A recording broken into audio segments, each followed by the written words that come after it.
i sutra ti.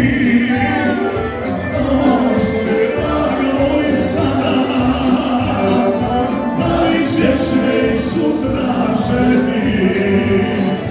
A milije oprosti rada, najćeš me i sutra žeti. A milije oprosti rada.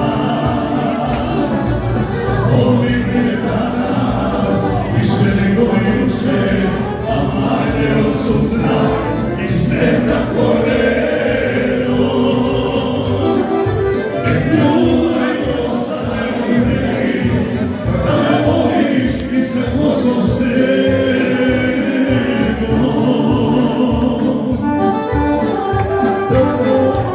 Dragi Sjećan rođena, od supruga i mjesec Duševca.